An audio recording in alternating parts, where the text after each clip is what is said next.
Welcome, fellow members, ladies and gentlemen, to the meeting of the Council. Can you please ensure that your mobile telephones are switched off? Do all councillors have a copy of the agenda papers? Jolly good. I'll now outline the emergency evacuation procedures. In the event of an emergency, please exit via the nearest fire exit. They're marked clearly around the main hall and congregate in the car park at the back of Paley's. Please ensure that you maintain social distancing throughout the course of the meeting and adhere to the one-way system in place. It's requested that face masks be worn when moving around the building, though you may remove these when you're seated if you wish. Please sit only in your allocated seats and do not adjust the position of the desk, as these have been measured to ensure a 2-metre distancing is maintained. Hand sanitizers is available on your desks, and please ensure that you use this regularly before and after touching any surfaces. Papers must not be passed between participants. Officers will be monitoring all aspects of the meeting from a health and safety perspective.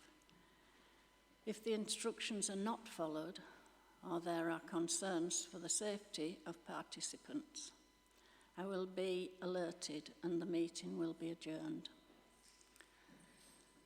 The Chair has a personal responsibility and liability with regard to safe running of the meeting, and this will be treated with the utmost seriousness.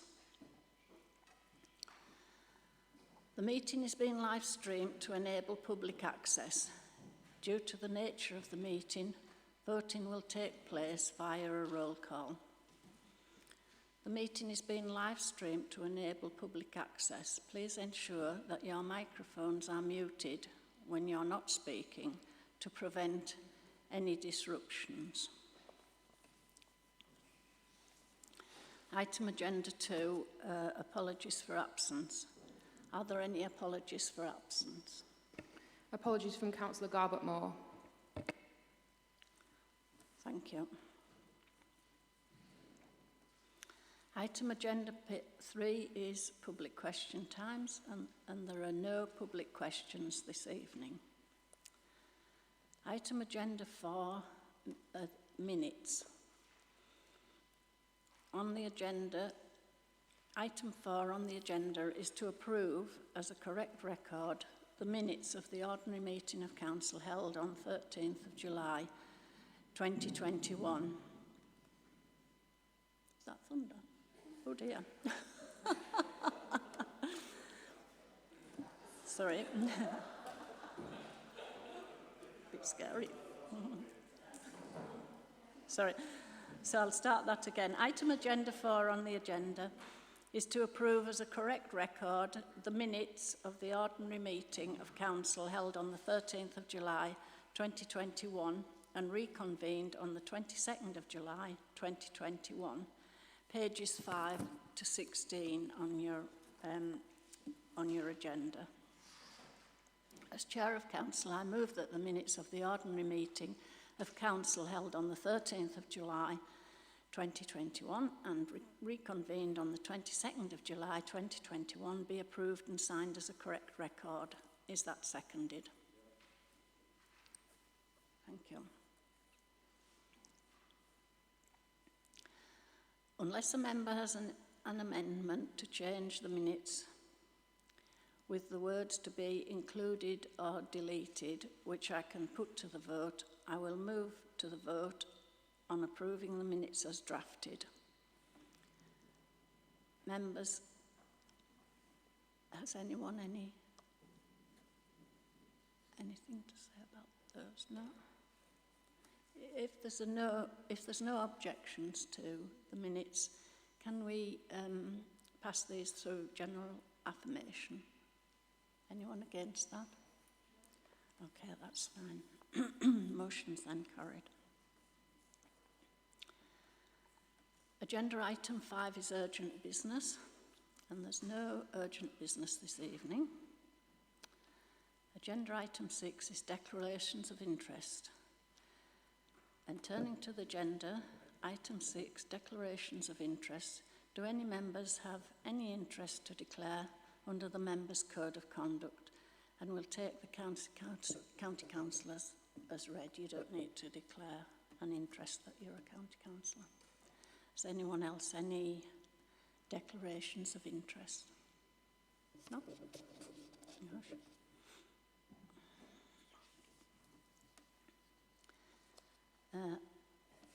Agenda item 7 is announcements.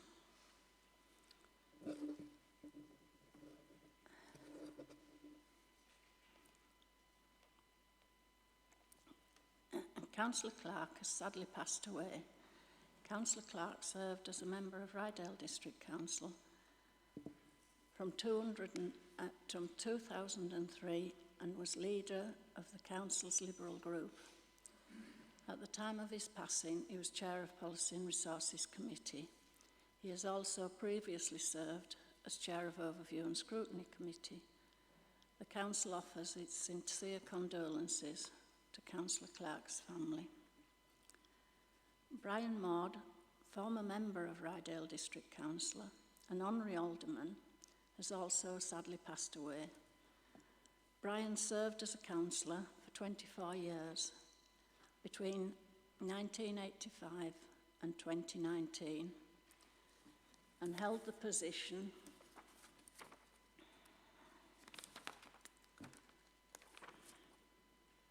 of Chair of Council between 2004 and 2005. The Council offers its sincere condolences to Brian's family.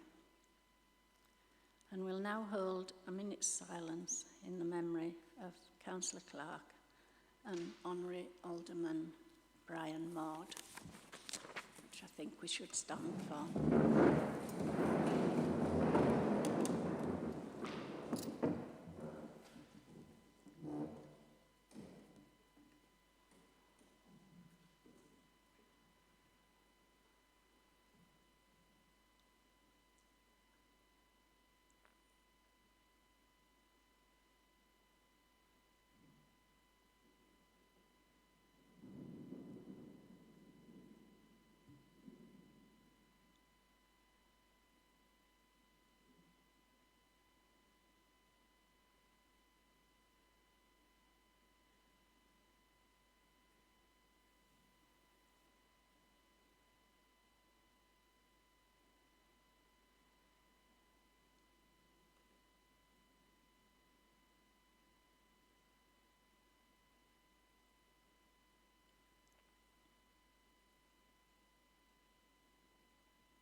Thank you.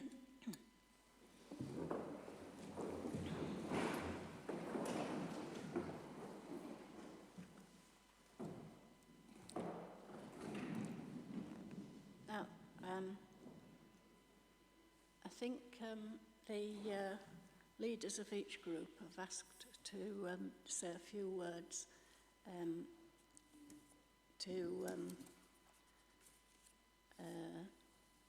just to commemorate John's passing. So I'm not sure which one would like to start. Lindsay. Thank you, Chairman. On behalf of the Independent Group, I'd like to say a few words about Councillor Clark and Councillor Brian Maud. When I first met John, 2003, he was one of 2 Liberal councillors on Ryedale District Council. However, all councillors knew when John was in the chamber, and like it or not, he made his speeches heard. I didn't always agree with John's views, and we did clash a few times, but we did agree on environmental issues. John brought up these issues at most council meetings, often saying, no chance of winning the argument, but someone might sometime agree with me. Councillor Andrews and Councillor Clark worked together well on the supermarket issue, and they were ungrouped and they worked well together. John, over the years, grew his group up to 5. This he was very proud of, and very recently he was gratefully appointed to chair of P&R. Councillors were shocked regarding John's sudden death, and one thing for sure, we will never ever forget Councillor Clark.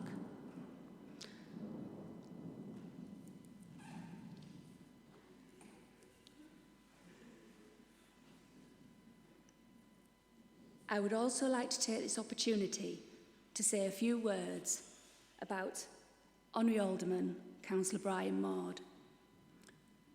Brian and I really enjoyed working together on Ryedale District Council.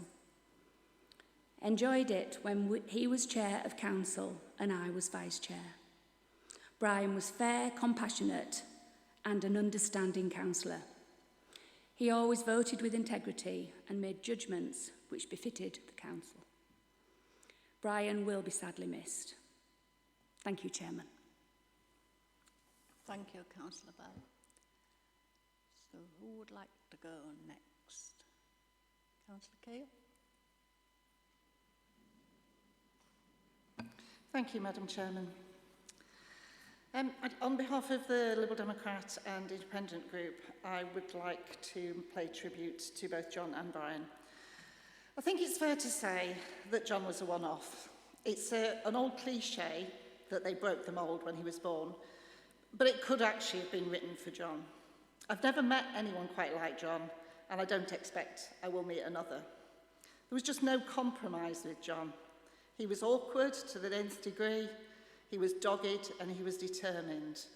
And when he took on a cause, he stood with it to the bitter end, be that result positive or not, and he would not be swayed from what he believed to be right, irrespective of whether he took others with him or not.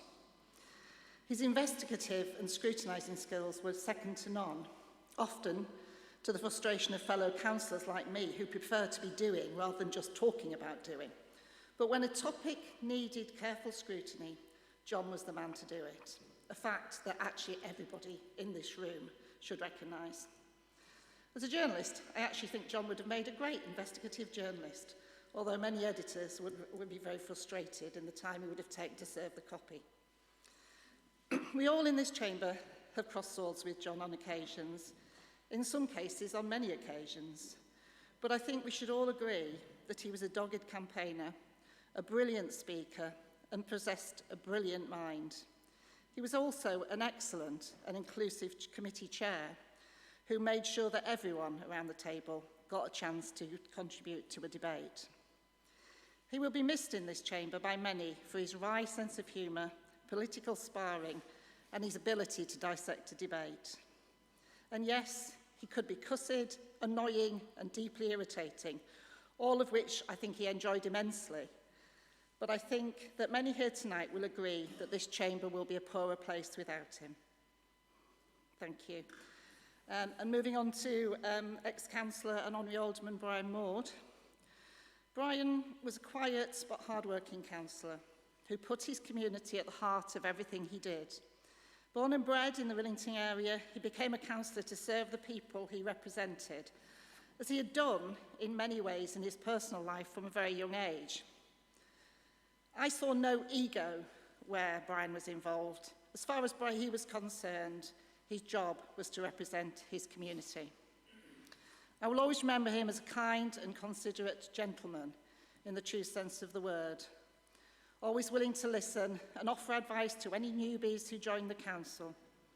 He always seemed to me to be an elder statesman of this council, and I know he was absolutely delighted to become an honorary alderman in 2019. I also knew Brian outside the council as a very dedicated member of Malton Norton and District Lions, where he showed the same commitment to hard work and serving others.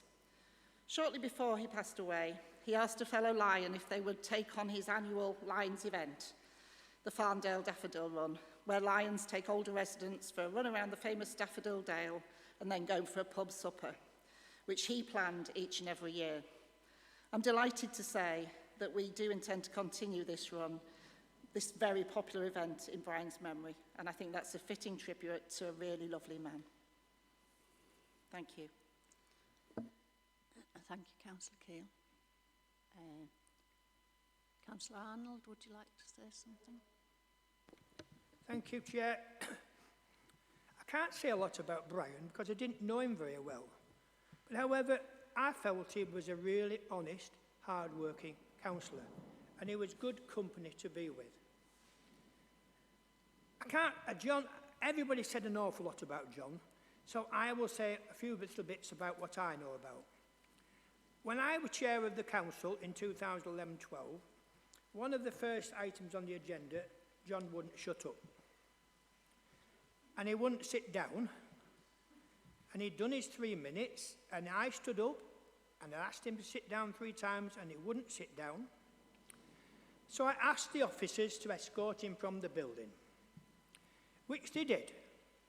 And his 2 partners in crime went out with him, followed by 1 or 2 officers who looked quite concerned about us gathering outside in the car park. Anyway, we had a cracking little chat and lasted about 10 minutes. We came back in, and after that had a very peaceful year.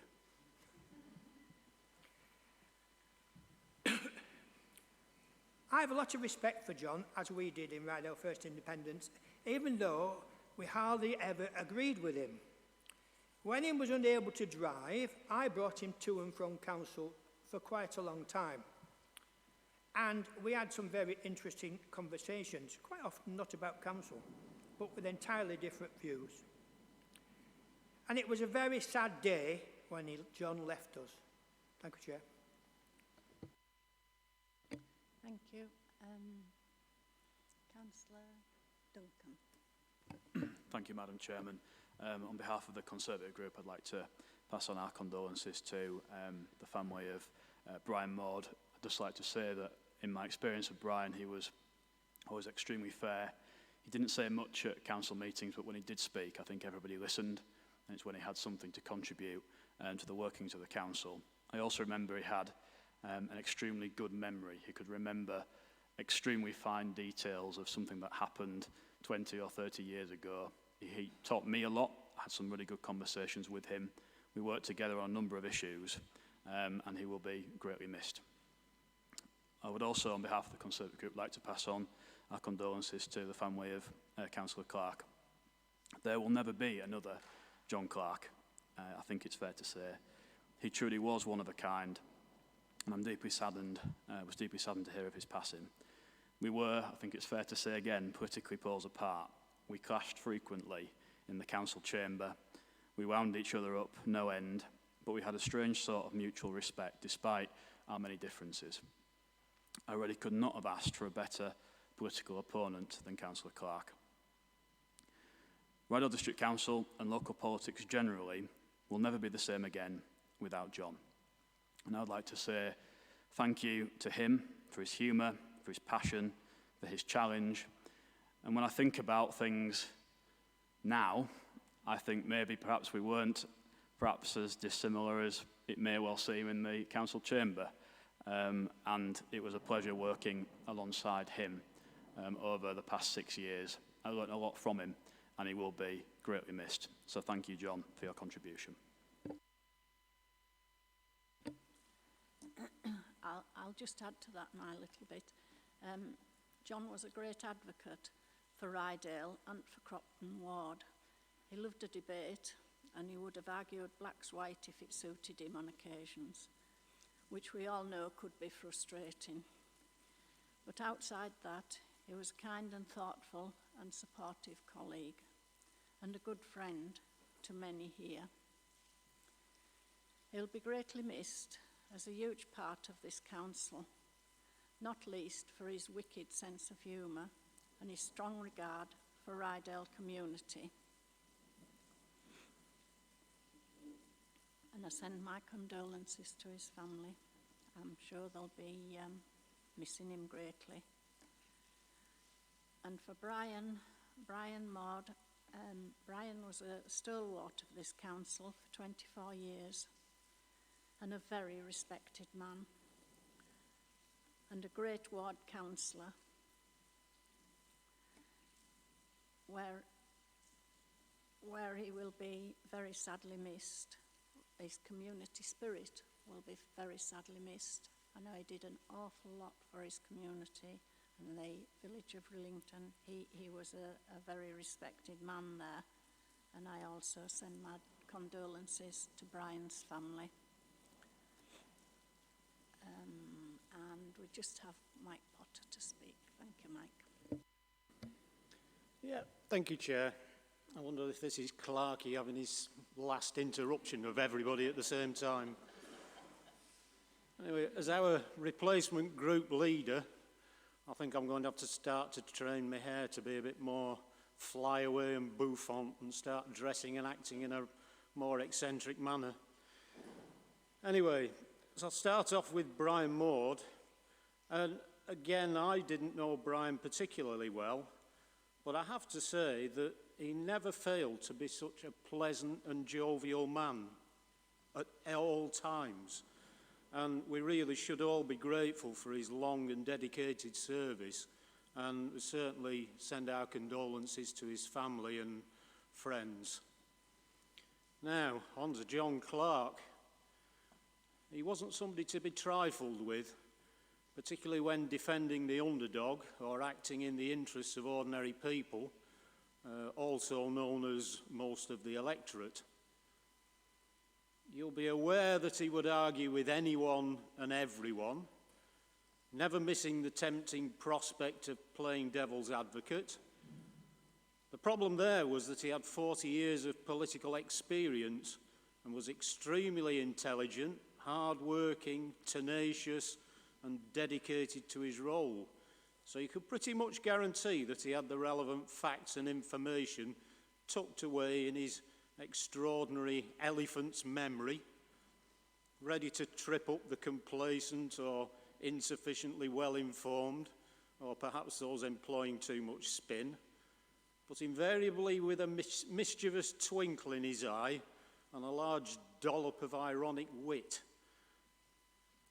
I'm sure nobody would deny he had the memory, tenacity and political acumen to play the long game, and never was this clearly more evident when, despite the repeated denial, cover-up and opposition from almost every angle, he spent several years evidencing, exposing and halting the bullying here at Ryedale District Council.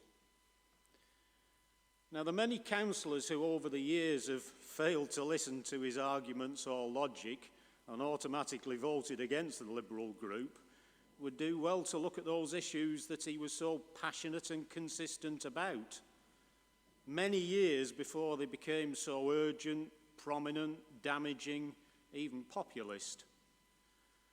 Most things associated with the natural world that support human life, health and well-being, such as climate change, GM, toxic chemicals, energy systems, along with the social and genuinely affordable housing. Even well-informed people could be bamboozled by his political acumen.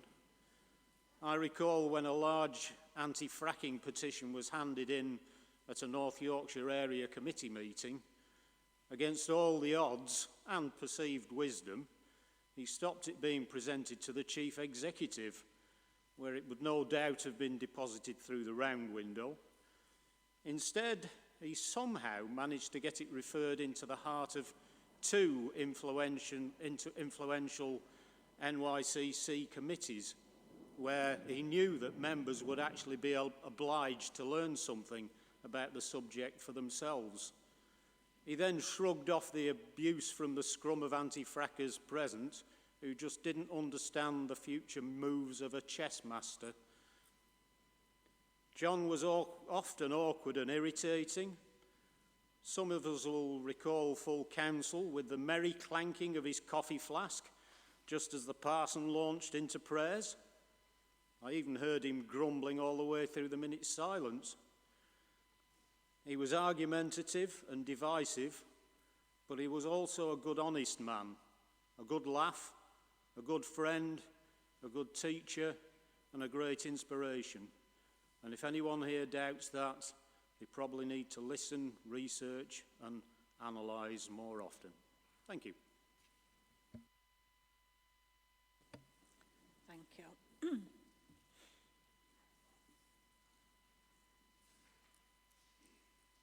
think we've finished with John now. He's stopped stamping his feet up there. So we're on to item 8 on your agenda, which is to receive members' questions on notice, and there are no questions on notice this evening. Agenda item 9 is to dispose of business not dealt with at the previous ordinary meeting of council. There's one predual and one substantive motion to be dealt with. Turning now to item 9A, Councillor Paul Andrews, please move your procedural motion, and then once it's been seconded, you can make your speech. Yes, Chair. The proposal is that pursuant to Council Procedure Rule 23(1), the Council hereby suspends Council Procedure Rule 11.4 to allow the debate of the following motion at the meeting without standing referred to committee. Thank you, Chair. That's my motion and I propose it. Thank you. Is that seconded? I'd like to second that, Chairman. Thank you. Councillor Andrews, would you please make your mover's speech? Yeah. Yes, Chair. Can I just start by saying that this motion is not a criticism of officers. It is simply an opportunity to provide specialist support at a very difficult time. Now, the reason for the procedural motion is as follows. Council accepts the need for review of the housing distribution policy, including the local occupancy clause in the local plan. I think all members are agreed the policy is out of date, the local occupancy clause isn't working, the village development limits has not been enlarged for over 35 years, the towns, particularly Morton and Norton and Pickering, have been overdeveloped beyond the capacity of the local infrastructure. I think these points are accepted by all political groups who all agree on getting these policies revised. The officers have started work, but this work has been delayed. There was a working party meeting in October 2020, but the working party did not meet again until August the 5th of this year, 9 months later. The Planning Office currently have an establishment of 8 full-time equivalents, I believe, and before the staffing review, they had 11 full-time equivalents. If it took them 9 years or more to do the Ryedale plan with a staff of 11, I find it difficult to see how they are going to manage a limited review of one policy of the plan in 18 months with only 8 full-time equivalents. The officers at a meeting in June made the point that the necessary work could be achieved, they thought, in 18 months, provided the scope of the revision is given a very narrow focus. And the narrow focus we were talking about was purely alone on the housing distribution policy. However, I can't see the review going through without concessions and compromises which are bound to result in the widening of the scope of the review to a limited extent, and this will cause slippage. And then, of course, there is the backlog in development control. If there is a backlog in development control, this is bound to take priority and create more slippage. We've had more slippage created by the COVID crisis. And now there is the local government reorganisation, which I'm sure will take up a lot of officer time, as well as causing considerable demoralisation and will result in further slippage. Now, I want this motion to be debated so that we don't have any more slippage created by not making a decision today and letting it go to committee, getting reports from officers and so forth, and then perhaps in 2 or 3 months' time it might come back to the council. I think a decision should be made today. I've given you examples of the slippage that I'm trying to avoid, and that is my reason for asking for this matter to be dealt with tonight and not on and not be referred to committee. Thank you, Chair. Thank you, Paul. The motion has been proposed and seconded, so now it's open to debate. Councillors? Anyone? Councillor Duncan. Thank you, Madam Chairman. Obviously, we've got Councillor Andrews that's trying to do sort of a constitutional quirk to have something debated, which I would imagine you would have probably referred to committee for consideration. So obviously the A part of this is us deciding whether we should discuss it this evening or not. I can say that the Conservative group does not support the substance of 9B, which is to appoint consultants. We believe that our council officers should be the people that are leading this review and that they can do so, given the very tight time frame which we've got left as a council. That being said, the issue is whether we should debate it this evening or not. My view, I think, is that we probably shouldn't. We should consider it at committee to decide what to do. But I think this is the third time that I can remember us discussing this as a council. The previous two occasions, by a very wide margin, the council has decided that it didn't wish to take this course of action. It's here for a third time. I would imagine that, again, by a wide margin, the council would decide that it didn't want to go down this course of action yet again. So it's slightly surprising that it's here, because I think across political groups, the view was that our officers should lead this review, and that they have the expertise, the resources, the extra investment in the budget, further investment at the last meeting of P&R to be able to fulfil their duties, not just development control, but also the local plan work as well. So, all in all, we don't support what Councillor Andrews is putting forward this time. We didn't support it the two previous times either. We've got to use the time that we've got to make as much progress as we possibly can, and I actually feel that appointment of consultants might actually slow us down rather than actually bring us further forward. There has been progress made. The sites allocation, call for sites has taken place. That is a significant part of the work which we need to do. So it is wrong, I think, for Councillor Andrews to say that no work has taken place. Actually, some substantial work has taken place, and I think that we should say to our officers, thank you for that work, because they've done that against extreme pressures, including the backlog that Councillor Andrews has mentioned in terms of planning applications, extra planning applications than usual. So all in all, we don't support it, but we also feel that perhaps debating it tonight is also not the right thing to do. But again, with the way that Councillor Andrews has approached this, we're now debating it while we haven't yet decided that we should debate it. So we're sort of going about it in an interesting way, but they're the views, I think, from the Conservative group. Thank you, Madam Chairman. Thank you. Councillor Potter. Yes, thank you, Chair. The revision of the Ryedale plan has now become quite urgent, mostly because of local government reform.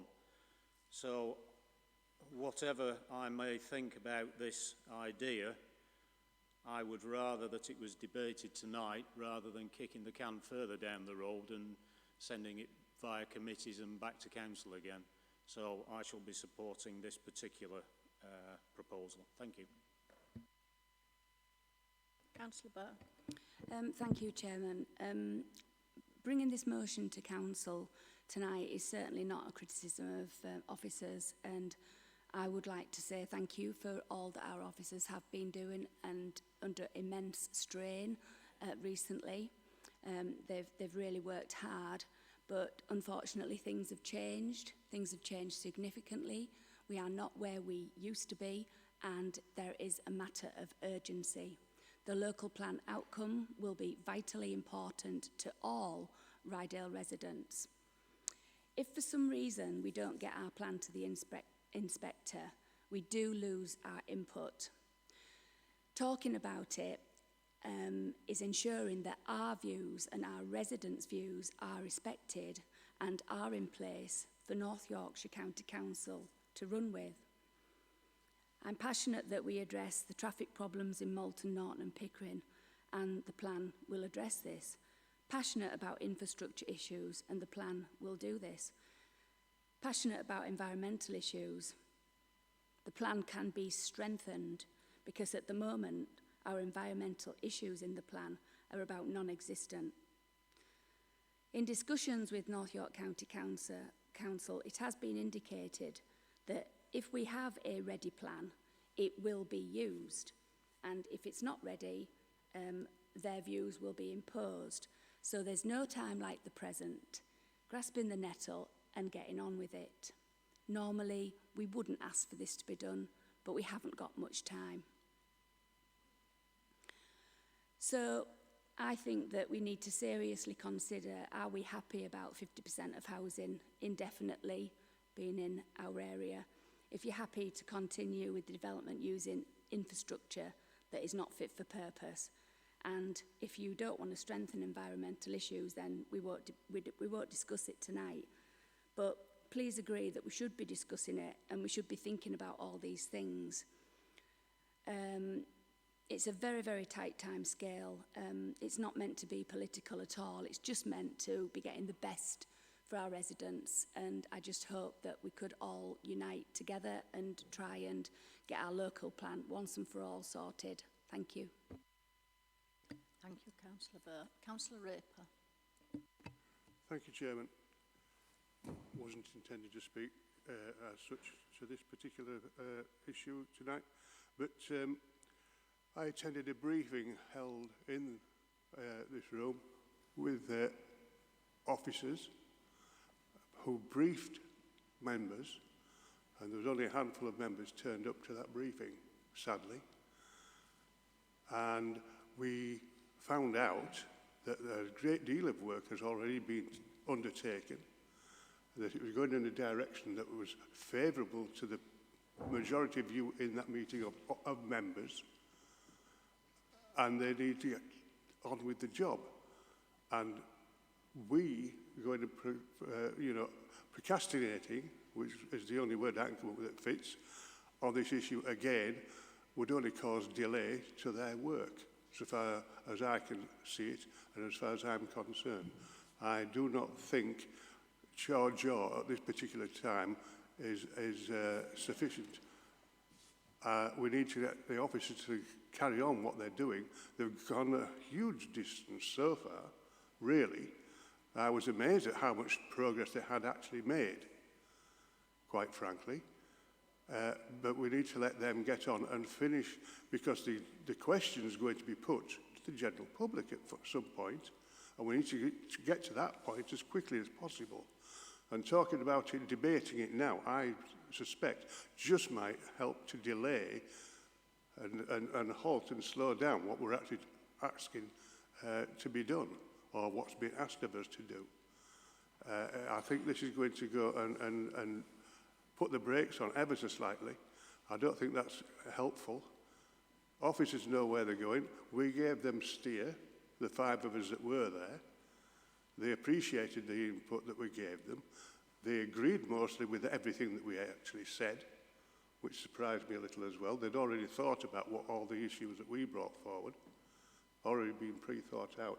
And they have the experience under their belt from doing it previously, even though it was a long time ago now. And I was involved a little bit at that particular time as well, where literally at that time we hadn't a clue what we were doing as members.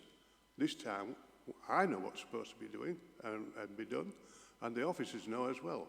I was very, very confident and pleased by their attitude and the way that they're progressing so far and where they've got to so far, Chairman.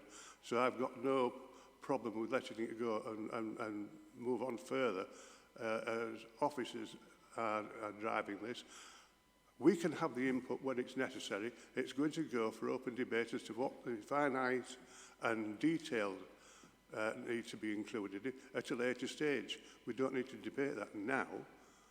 It's a principled argument that's been put forward. The principles have already been established a long time ago. 3 minutes, Councillor Thank you. Raper. Councillor Goodrick. Thank you, Chairman. I'm sorry, I won't be able to support Councillor Andrews' motion. I too was at the same meeting as was Councillor Andrews and Councillor Potter, with the officers, and they've done a huge amount of work, and I believe that work is in their hands. It's the right set of hands to do that work, and it will bring what the local people need going forward. If we now decide to appoint consultants, we've got to go through a process where we've got to decide what those consultants need to do, what we're going to pay, how we're going to find them. And Councillor Andrews talks about slippage. Well, there'll be even more slippage. And my concern has always been, right from day one when the local plan came to the table to be reviewed, is this: if we don't get this review done, we leave this district wide open for planning by appeal, because we won't have a plan in place, we won't have the sites in place, and I think we need to have faith in the officers to let them get on and do the job they've been tasked to do, and let's not mess around any longer. Thank you, Councillor Goodrick. Councillor Joy Andrews. Thank you. It's a question really, which I know we're in debate, but just for clarification, if we vote not to discuss this evening, does then 9B go to P&R, or is that the end of the matter? If the procedural motion which we're discussing now falls when it's put to the vote, then under the Constitution, the substantive motion, which is 9B, will be moved and seconded and then referred to P&R. So the debate wouldn't be tonight, but the item would be referred to P&R, where there'd be an officer report and it would be discussed there, and then a recommendation made back to full council.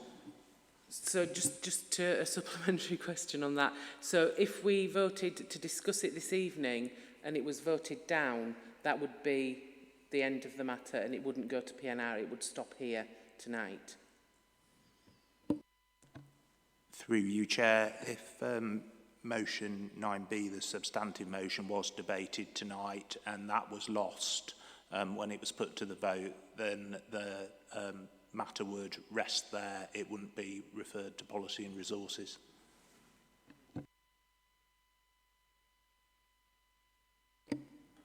Councillor Thackeray. Thank you, Chairman.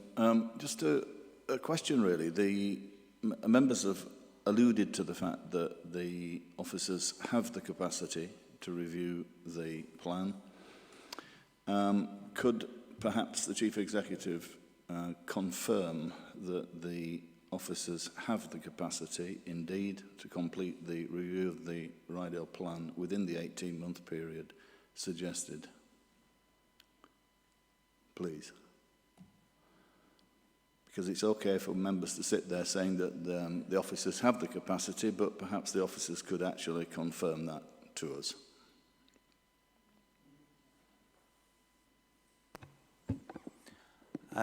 Through you, Chair, although I've given procedural advice in answer to a question on debate, it's not normal in a full council debate for officers to participate and answer questions.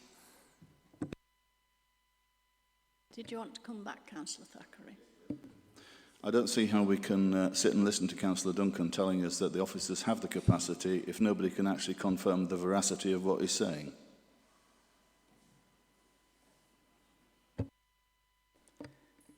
Councillor Bailey. Thank you, Chair. I don't think we should be debating this tonight because we would have to do so without the benefit of an officer's report. We shouldn't be debating spending money on something like this without having that before us. And so I don't think that we should debate it tonight for that reason. If we do end up debating it, then we would be doing so without an officer's report, and I'd be unlikely to support it anyway. But we shouldn't be starting down this route. We should have an officer's report before making decisions like this. Thank you, Councillor Bailey. Councillor Oxley. Yeah, thanks, Chair. If I can try and avoid mixing the two up, I'm a little confused. I think I've just heard a statement from another councillor that if we are not ready, then North Yorkshire County Council will just do what they want. I'm not quite sure that that's the case, and I'm not quite sure that that's been decided. Maybe if somebody could clarify that. And I'm very concerned about B, if we get there, that it says to take the council and public through the revision of the plan. What does that mean? Does that mean lead? Does that mean drive? By the time we've sorted that out, we could have done it ourselves and should do it ourselves.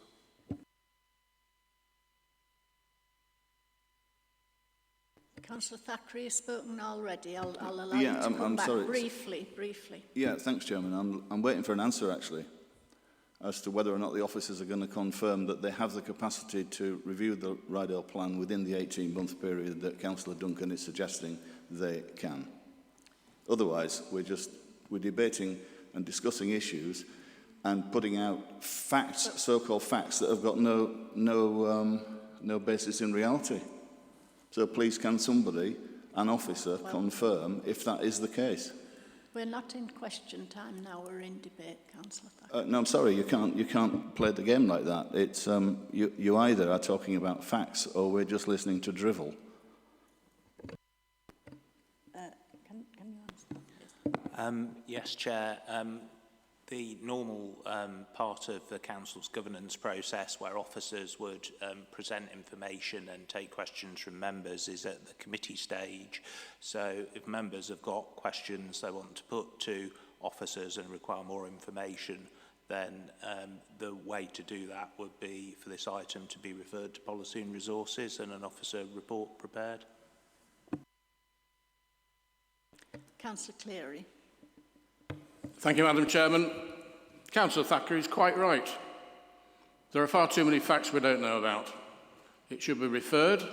We should come back here and debate it with the full facts following a report. I won't be voting to suspend standing orders. I hope this is referred and comes back to us in due course and we're better informed to debate it properly. Thank you, Councillor Cleary. Councillor Burr, you've already spoken, so could you be brief, please? Yes, if I could just have a right of reply, please, to Councillor Oxley. I assume he was insinuating it because it was my comment about North York County Council. I have been in talks with the leader of the Conservative County Council leader, Carl Les, and he said that he urged the local plan to be done as quickly as possible.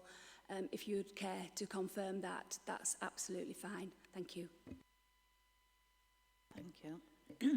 Councillor Goodrick, again, you've spoken already. So Thank you briefly, please. Thank you for your indulgence, Madam Chairman, but I think we're in danger of getting into a real pickle with this because we are trying to debate something that we have no officer report on, we don't have the facts, and this is what happens when you try and do it on the hoof through full council. It's not a great way to progress, and I do think the proper way is to refer this to PNR and to bring in the local plan working party and get their view and the officer's view so that we can do this properly. We will do the people of Ryedale a great disservice if we get this wrong. Thank you, Councillor Goodrick. Does anyone else wish to speak? Councillor Andrews, if you'd like to come back. I assume that nobody else wants to speak before I do. No, I think they've all spoken, so as mover of the motion, if you'd like to. Thank you. Right, Chair. Well, first of all, we do actually have some facts. The record is that we haven't got very far since Lindsay and I first proposed a similar motion 2.5 years ago. Those are the facts. I understand how much Councillor Duncan has learnt from Councillor Clark. He's learned how to say, don't do anything, don't take any steps, don't take any action, because we need a report, we need this, we need that, and we'll put it off because of that, and therefore we won't make a decision tonight. That, to my mind, is completely wrong, and I can tell you that if the local plan does not get sorted by the end of by the time of reorganisation, and if we don't get this motion through the committee tonight, the council tonight, when it comes to the election, I shall knock on every single door in Norton to tell them if they want to know the reason for all the troubles which Councillor Duncan has repeatedly brought before this council, all the highway difficulties and so on, I will tell them that it's his fault. Now, as regards to the brakes, there's no question of appointing a consultant who will put the brakes on. The consultants will simply be told what they have to do, and there might be a bit of consultation before that. They will work with council officers. I'm not suggesting that council officers should suddenly stop working on the plan. They will work with council officers, and they will apply whatever resources are necessary to get the work through on time. That will be their instructions, and that will be what they will be paid for.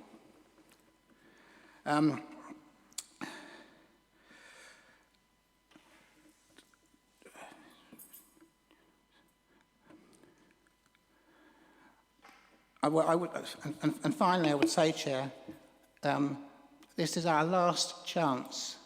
This is not an opportunity to play politics and to prove who can get one motion over another.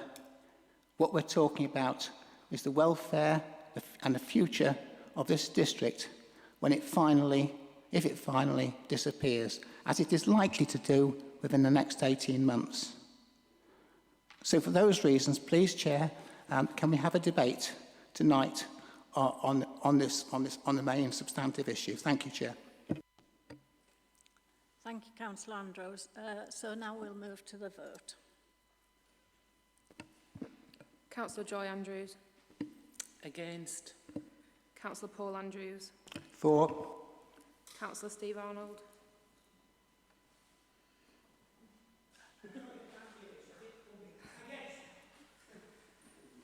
Councillor Bailey. Against. Councillor Braxton. Against. Councillor Burr. Councillor Cleary. Against. Councillor Cousins.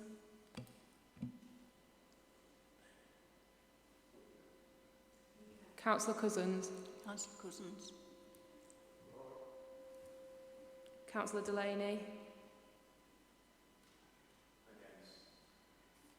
Councillor Dockra. Councillor Duncan. Councillor Frank. For. Councillor Goodrick. Councillor Graham. Against. Councillor Hope. Councillor Hope. Councillor Keel. For. Councillor King. Against. Councillor Mackenzie. Against. Councillor Mason. For. Councillor Middleton. For. Councillor Oxley. Against. Councillor Potter. For. Councillor Rain. For. Councillor Raper. Against. Councillor Ryby. For. Councillor Thackeray. For. Councillor Wass. For. And Councillor Windress. Against.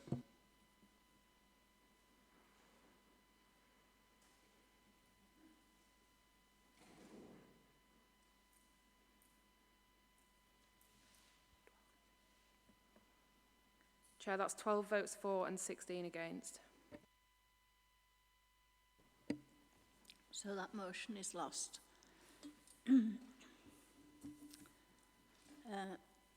Turning now to item 9B on the agenda. As the procedural motion we have just dealt with has not been passed, this motion will stand automatically referred to committee once moved and seconded, where it can be considered with an officer's report. Councillor Paul Andrews, would you please move your motion? Yes, Chair, I move the motion that the Council resolves to engage consultants to take the Council and the public through the revision of the Ryedale Plan, the consultant to be appointed by the Programme Director, Economic Development, Business and Partnerships in consultation with the Chairs of Planning and Policy and Resources. When it's been seconded, Chair, I would like to make a speech. Thank you.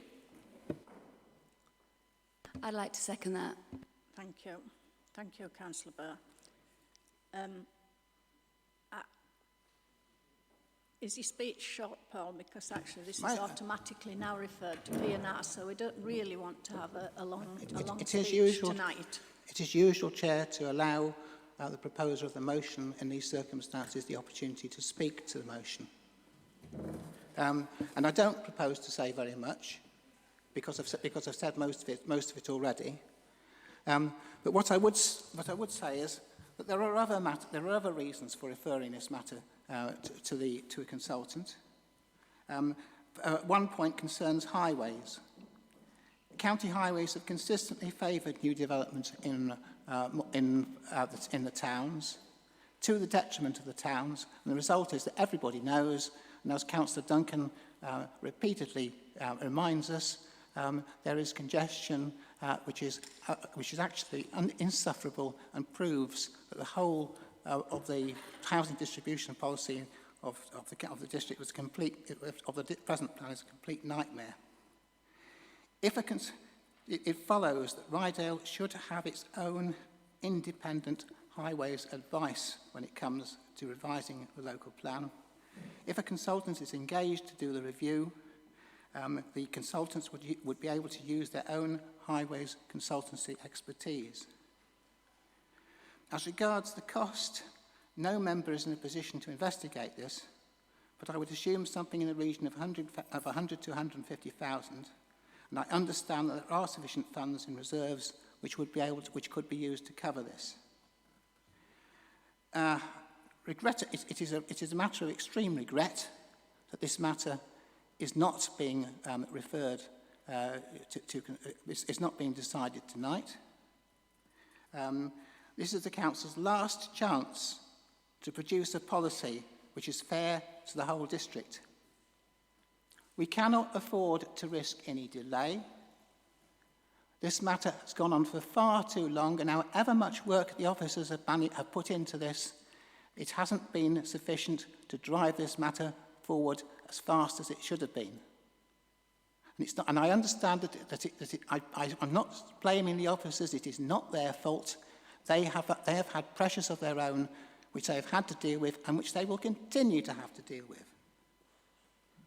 I'd say that the only way we can be sure of resolving this issue is by appointing consultants. And I mean what I say. If this matter isn't sorted in time for the transfer to county council, I will personally be knocking on people's doors, whether I stand for election or not, and I will be laying the blame at the Conservative group for playing what I think is nothing less than a political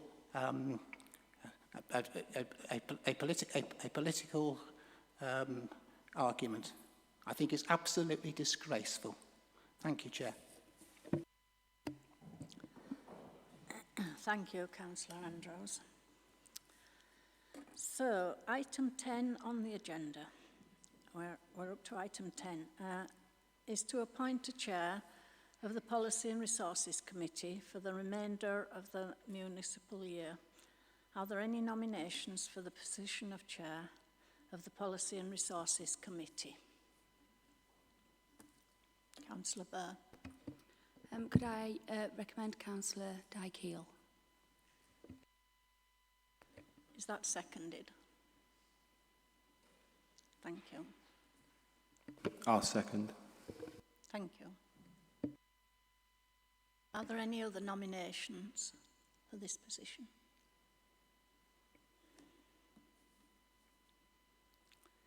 In that case, we'll put it to the vote. Thank you. Councillor Joy Andrews. 4. Councillor Paul Andrews. 4. Councillor Arnold. Abstain. Councillor Bailey. Abstain. Councillor Braxton. 4. Councillor Burr. Councillor Cleary. Abstain. Councillor Cousins. Councillor Delaney. Abstain. Councillor Dockery. Abstain. Councillor Duncan. Abstain. Councillor Frank. 4. Councillor Goodrick. Abstain. Councillor Graham. Abstain. Councillor Hope. 4. Councillor Keel. 4. Councillor King. Abstain. Councillor Mackenzie.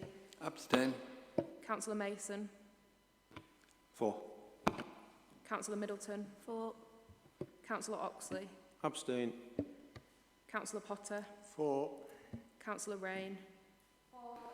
Councillor Raper. Abstain. Councillor Ryby. 4. Councillor Thackeray, For. Councillor Wass For. and Councillor Windress. For.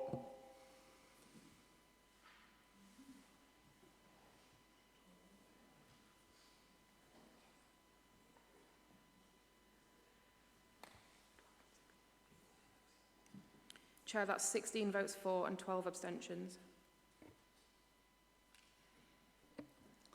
So therefore, Councillor Keel is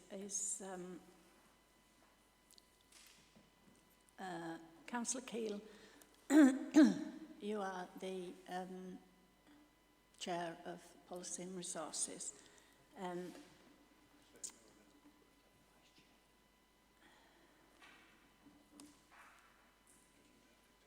am I up to? I can't see where I'm up to.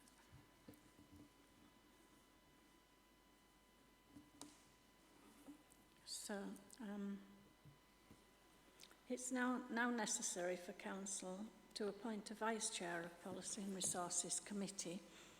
Are there any nominations for the position of Vice Chair of Policy and Resources Committee? Chair. Councillor Andrews. Councillor Burr, Chair. Thank you. Is that seconded? Thank you, Councillor Potter. Are there any other nominations for the position of Vice Chair of Policy and Resources? No? In that case, we'll put it to the vote. Thank you. Councillor Joy Andrews. For. Councillor Paul Andrews. For. Councillor Arnold. Abstain. Councillor Bailey. Abstain. Councillor Braxton. For. Councillor Burr. Councillor Cleary. Abstain. Councillor Cousins. Councillor Delaney. Abstain. Councillor Dockwra. Councillor Duncan. Councillor Frank. For. Councillor Garbutt-Moore, apologies, he's not here. Councillor Goodrick. Councillor Graham. Abstain. Councillor Hope. Councillor Keel. For. Councillor King. Abstain. Councillor Mackenzie. Abstain. Councillor Mason. For. Councillor Middleton. For. Councillor Oxley. Abstain. Councillor Potter. For. Councillor Rain. Councillor Raper. Abstain. Councillor Ryby. For. Councillor Thackeray. For. Councillor Wass. For. And Councillor Windress. For.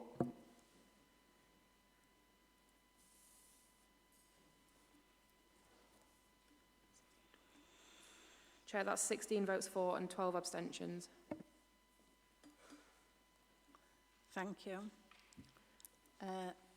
Councillor Burr, you've been appointed as Vice Chair of Policy and Resources Committee. Moving on to item 11 on the agenda. It's to appoint a representative to the North Yorkshire County Council Scrutiny of Health Committee for the remainder of the municipal year. Are there any nominations for the position? Councillor Duncan. Thank you, Madam Chairman. I'd like to propose Councillor Graham. Is that seconded? Well, two seconders, Councillor Oxley and Councillor Bailey. Thank you. Are there any other nominations? Councillor Arnold? Councillor Raper. Is that seconded?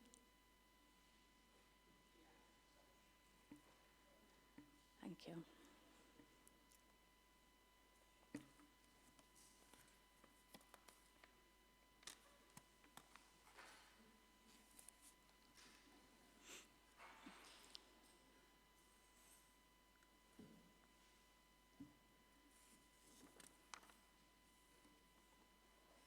Are there any other nominations?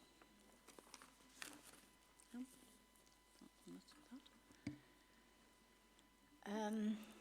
So, Councillor Graham, could you make your move to speech? Is that right? The proposer and seconder of each nominee may wish to make a speech in support of their nomination. Okay.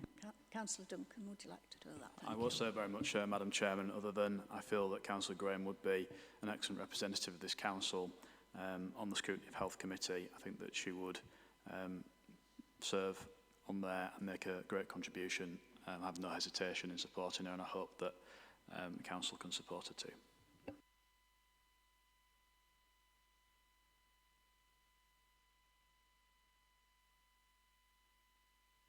I'm not sure who seconded that, whether it was Councillor Oxley or Councillor Bailey. Who was seconded? Councillor Bailey, would you like to make a speech? No, I don't think I need to say more, Chairman. Thank you. So, Councillor Arnold, would you like to make a speech for Councillor I'll make a brief nomination? speech. Councillor Raper has done this on several occasions. He's well experienced of this sort of thing, and I think he'll bring good experience to the job. Thank you. Councillor Andrews, would you like to speak for your seconder of the nomination? Thank you. Yes, Chair. Councillor Raper is a long-standing member of this council. He knows the council extremely well. He knows the politics of the place. I don't always agree with him, frequently don't, but nevertheless, I think on the basis of the balance of experience alone, he's the right person to do this job. Thank you, Chair. Thank you. So the nominations have been moved and seconded and sufficiently debated, so we'll now move to the vote. Councillor Joy Andrews. Councillor Raper. Councillor Paul Andrews. Councillor Raper. Councillor Arnold. Councillor Bailey. Councillor Graham. Councillor Braxton. Councillor Raper. Councillor Burr. Councillor Graham. Councillor Cleary. Councillor Graham. Councillor Cousins.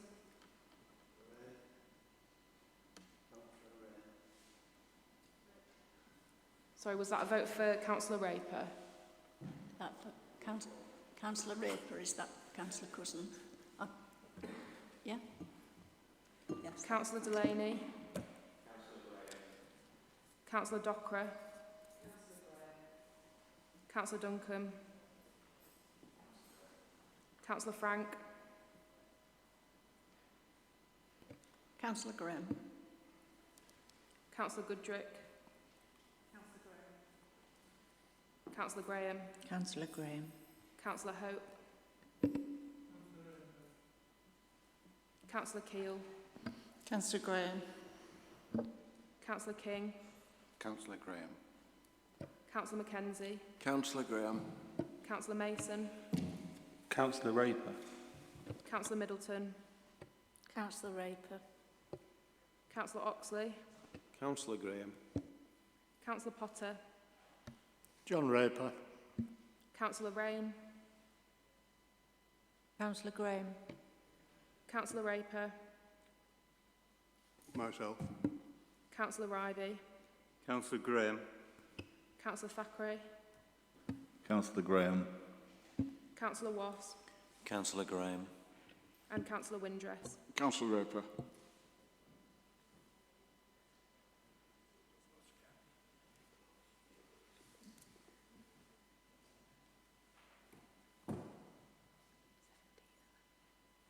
Chair, that's 17 votes for Councillor Graham and 11 for Councillor Raper.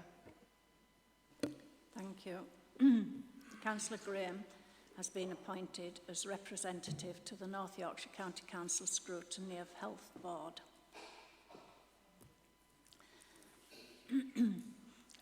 Item 12 on the agenda is to present, I think actually we maybe need a substitute. Do we need a sub for that? Have we got a sub? Yeah. Okay, that's fine, yeah. Item 12 on the agenda is to appoint a representative to the Safer Ryedale delivery team for the remainder of the municipal year. Are there any nominations for the position? Councillor Duncan. I'd like to propose Councillor Cleary. Is that seconded? Okay, thank you. Are there any other nominations? In that case, we'll put it to the vote. Thank you. Councillor Joy Andrews. For. Councillor Paul Andrews. Councillor Arnold. For. Councillor Bailey. For. Councillor Braxton. For. Councillor Burr. For. Councillor Cleary. For. Councillor Cousins. For. Councillor Delaney. For. Councillor Dockwra. For. Councillor Duncan. For. Councillor Frank. For.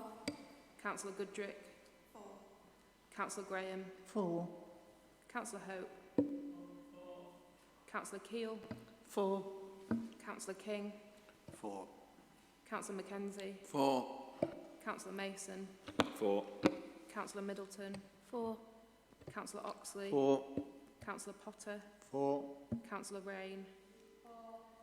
Councillor Raper. Abstain. Councillor Ryby. For. Councillor Thackeray. For. Councillor Wasp. For. Councillor Windress. For.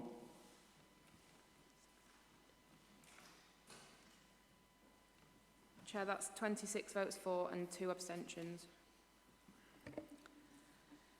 Thank you.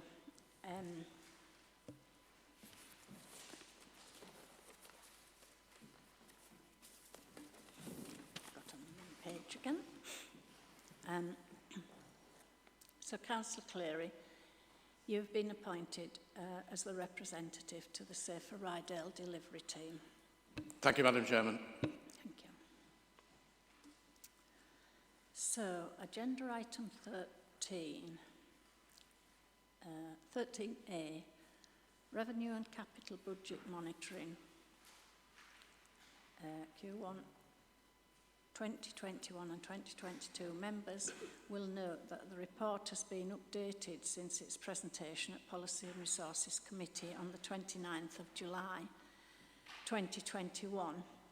We are therefore being asked to consider the revised officer's recommendation on page 19 of your agenda.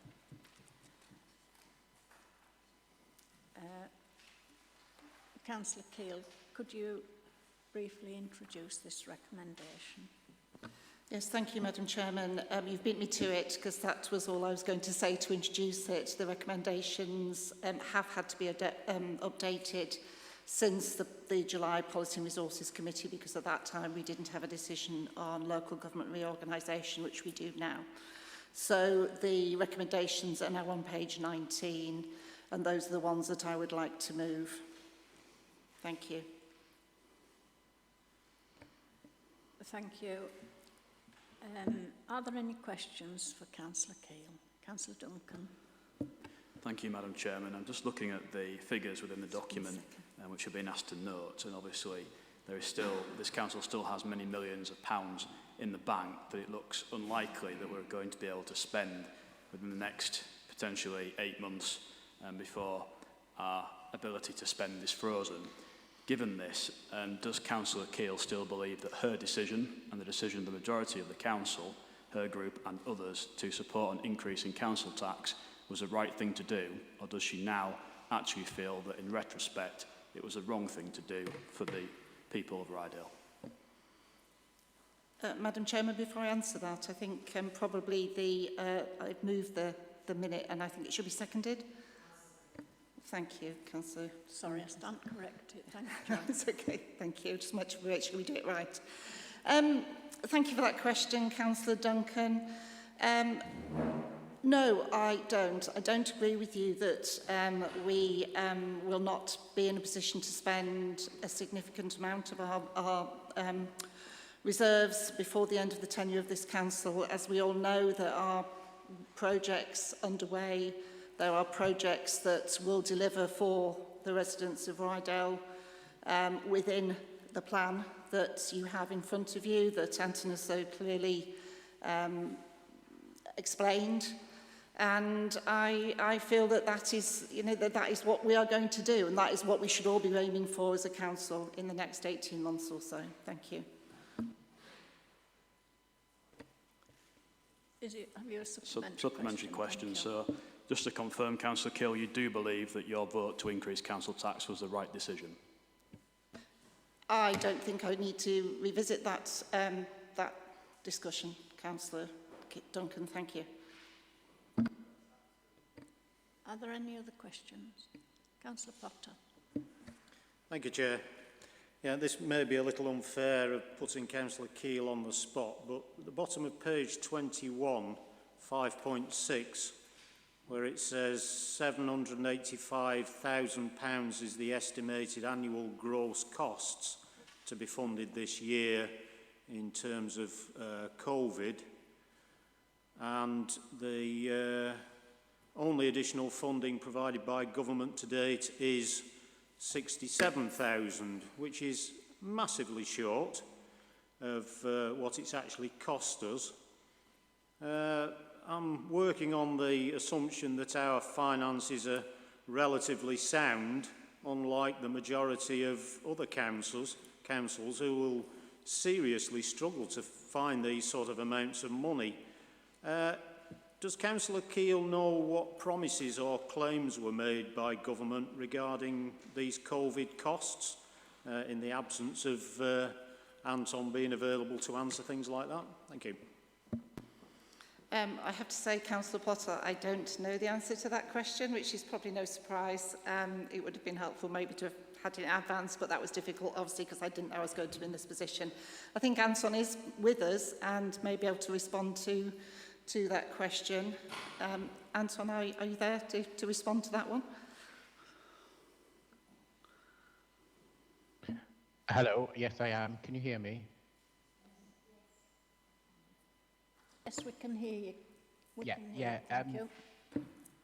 There were no specific promises, as far as I understand, for this current financial year.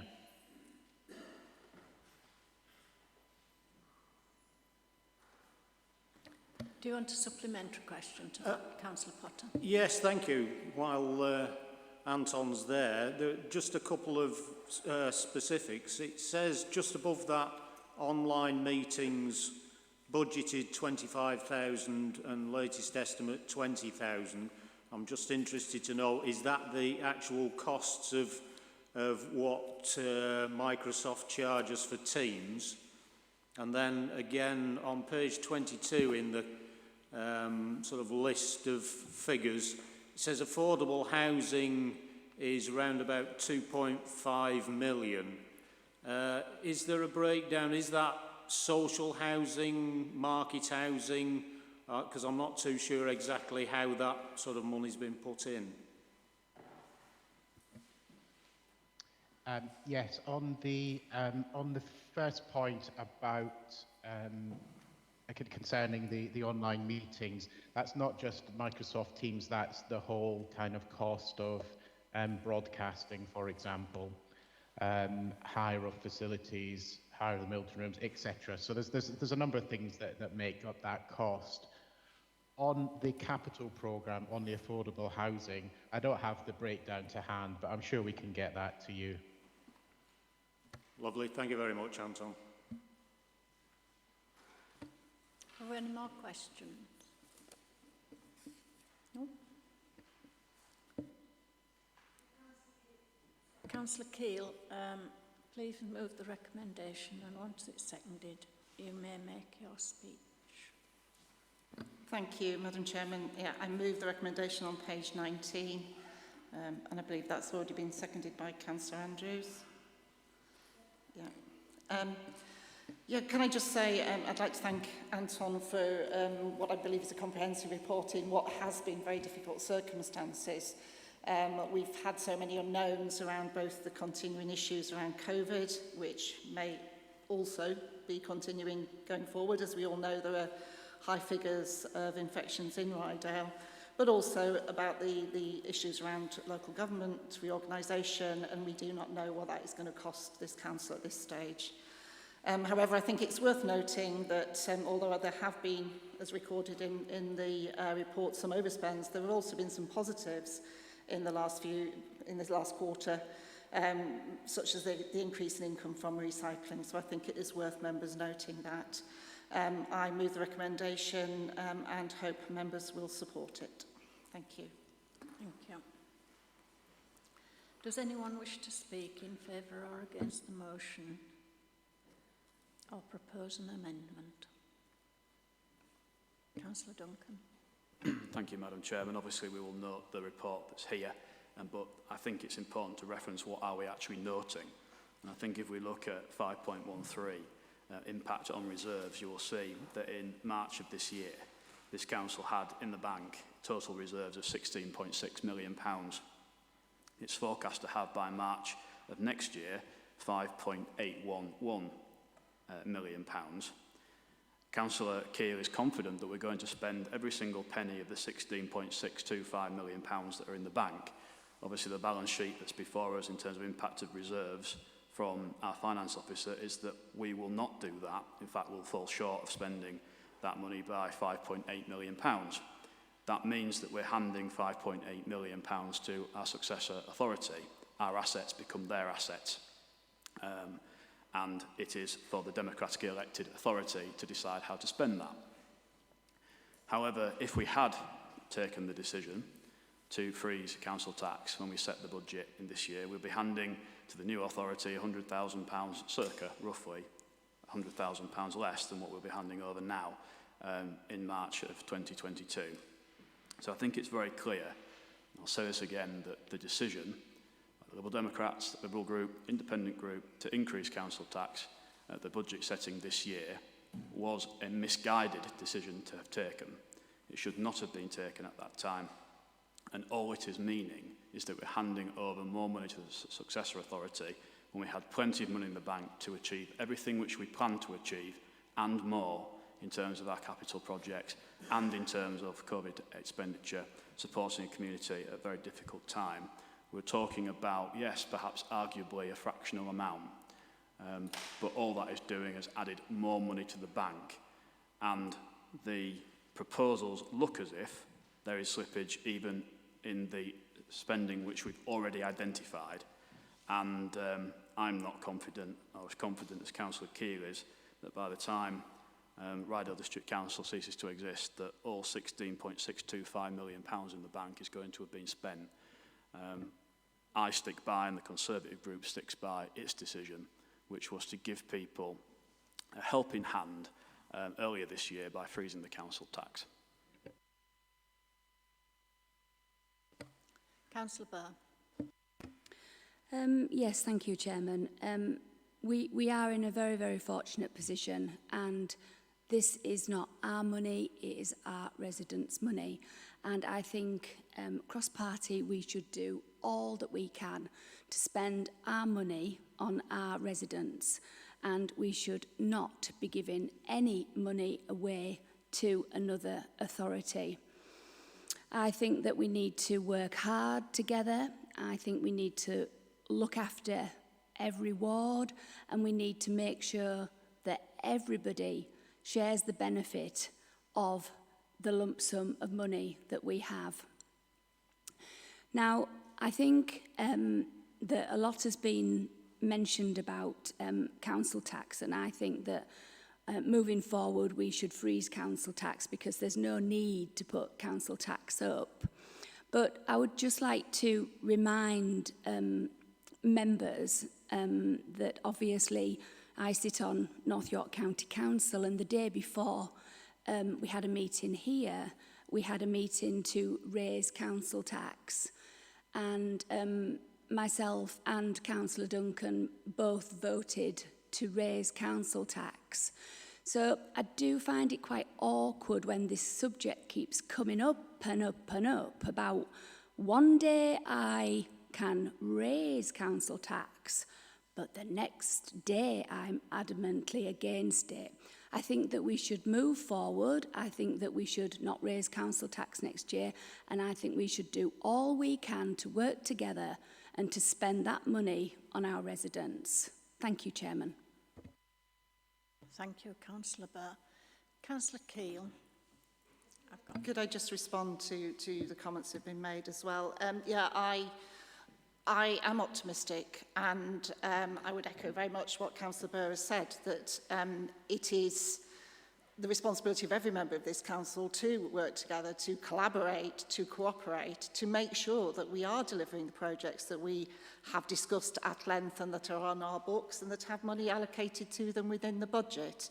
And also, just to remind members, as I said a few minutes ago, we still haven't seen the back of COVID, so we still may need more expenditure on COVID measures, and we also do not as yet know what the cost of local government reorganisation will be to this council. And although I object very strongly to us having to pay for that, that is the reality of it, that this council will have to contribute to that. Thank you. Councillor Ambrose. Yes, Chair. I find it rather difficult to listen to Councillor Duncan complaining about a rise in council tax and about a surplus of money being left, when that surplus of money, or part of that, a small part of that surplus, and it will only be a small part, could have been spent on the consultants, as I asked for in the motion first of all. But there we are. We were only playing political games after all. But when it comes to the actual council tax, I'd also like to remind Councillor Duncan of the 7 years in which Ryedale didn't raise council tax, and as a result, we were in serious financial difficulty. And the reason why we were in difficulty was because we didn't raise council tax annually to go with inflation.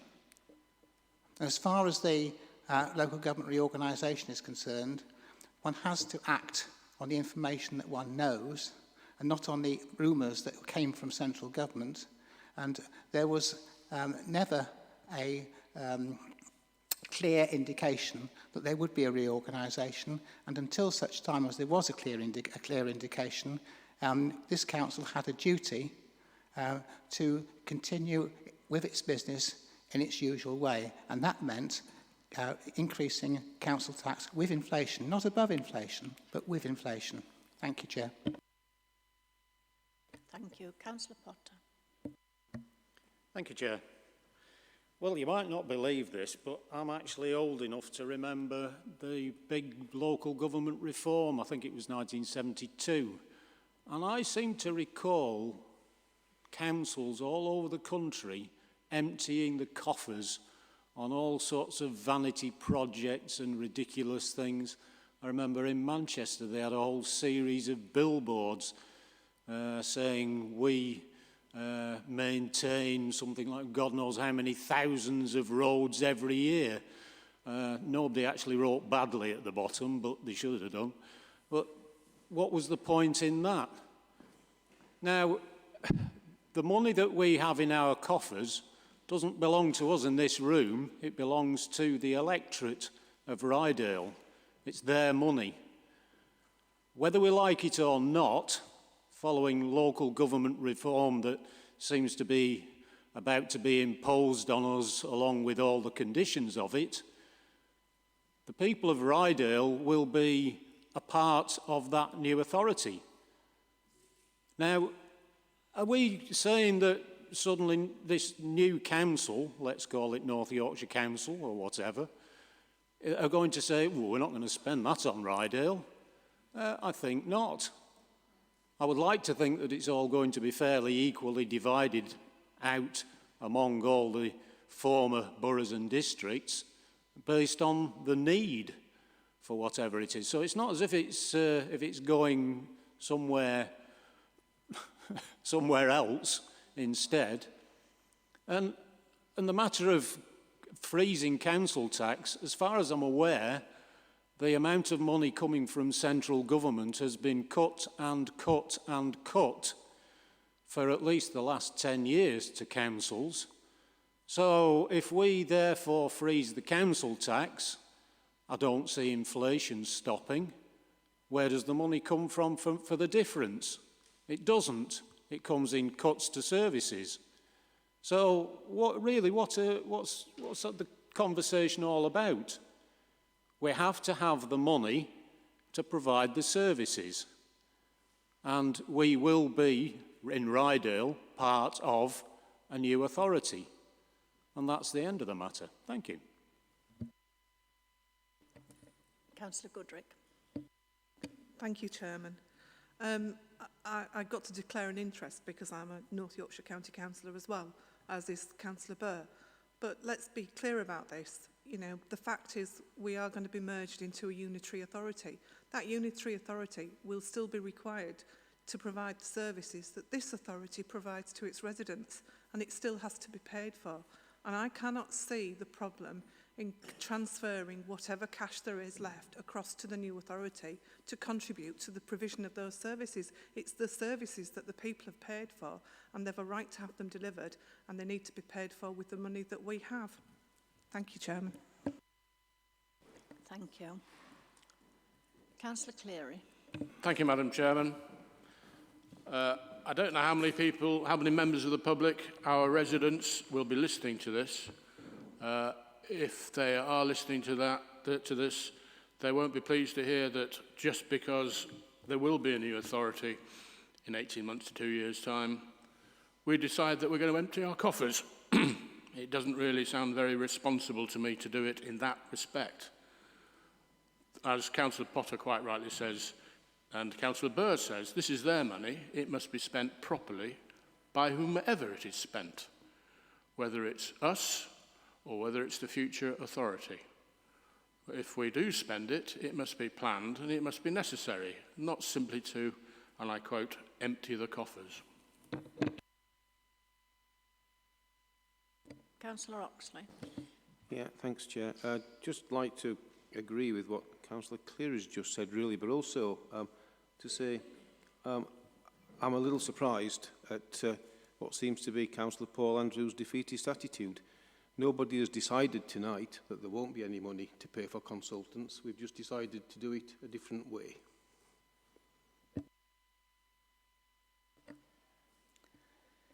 Does anyone else wish to speak? Councillor Keel, as the mover of the recommendation, would you like to sum up? No, I've got nothing further to say, Madam Chairman. Thank you. Well, then, in this case, I think we've sufficiently debated this, and as the motion's been moved and seconded, I'll put it to the vote. Councillor Joy Andrews. For. Councillor Paul Andrews. For. Councillor Arnold. Against. Councillor Bailey. For. Councillor Braxton. For. Councillor Burr. For. Councillor Cleary. For. Councillor Cousins. Councillor Cousins. Councillor Cousins. Councillor Delaney. For. Councillor Dockwra. For. Councillor Duncan. Councillor Frank. For. Councillor Goodrick. For. Councillor Graham. For. Councillor Hope. For. Councillor Keel. For. Councillor King. For. Councillor Mackenzie. For. Councillor Mason. For. Councillor Middleton. For. Councillor Oxley. For. Councillor Potter. For. Councillor Rain. For. Councillor Raper. For. Councillor Ryby. For. Councillor Thackeray. For. Councillor Wass. For. And Councillor Windress. No. Oh.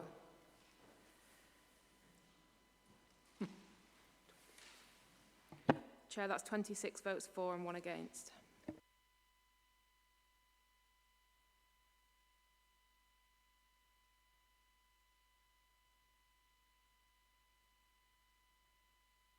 We move on now to item 13B, minute 39, HR policy revision of the local government pension scheme. And employer discretion, family leave policy and probation policy, page 31 and 39 of your agendas. As Chair of P&R, Councillor Keel, would you please briefly introduce this recommendation? Thank you. Yes, thank you, Chairman. Yes, it's, as it says on the face of your agenda, councillors, recommendation is that these policies are agreed for implementation. They were fully discussed at Policy Resources in July, and I recommend them move the motion to Council, and then I will make some comments. Thank you. Thank you, Councillor Keel. Are there any questions for Councillor Keel? Oh, sorry, yes, seconded. Thank you, Joy. Are there any questions for Councillor Keel? No? Councillor Keel, could you please move the recommendation, and once it's been seconded, you may make your speech. Okay, thank you, Madam Chairman. It's been moved and seconded.